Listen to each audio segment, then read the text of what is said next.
nagulat ako sa oras. Pagdating ko sa cellphone ko, 3:10. Akala ko lilate ako sa trabaho, yun pala. Ay, Diyos ko po, madaling araw pa lang. Mamaya pa palang pasok ko 1 PM. Kasi nag-straight ako kahapon.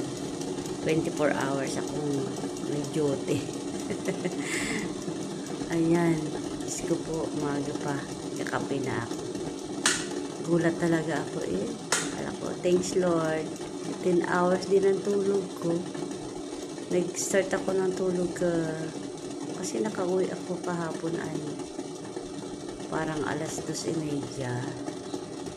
So, napunta ako sa sa Mercury. Parang 5 AM estimate natin. Pero alam ko po yun, 5. Binilang ko yung oras. Uy, naka 10 hours ako ng tulog. Thanks Lord.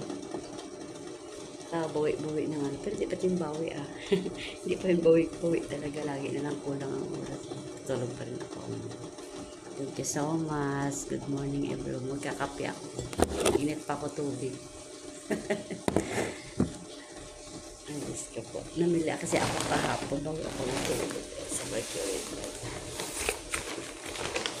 Mga to, sabon. Nagamit pa ako ng ganito shampoo, keratin. Siya.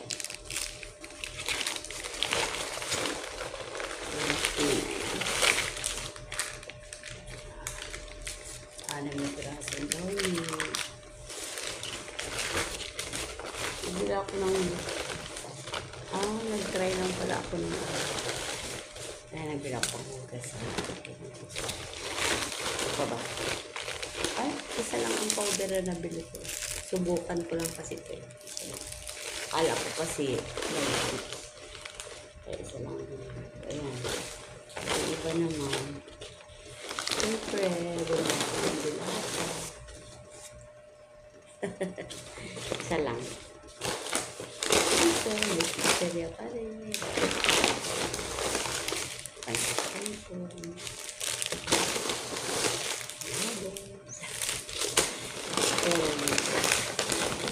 Ano pa ba?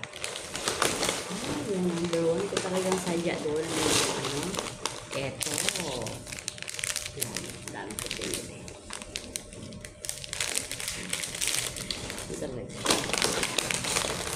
Sakit ang ulo ko yung sa kape. Bila ko. Yung talagang sadya doon.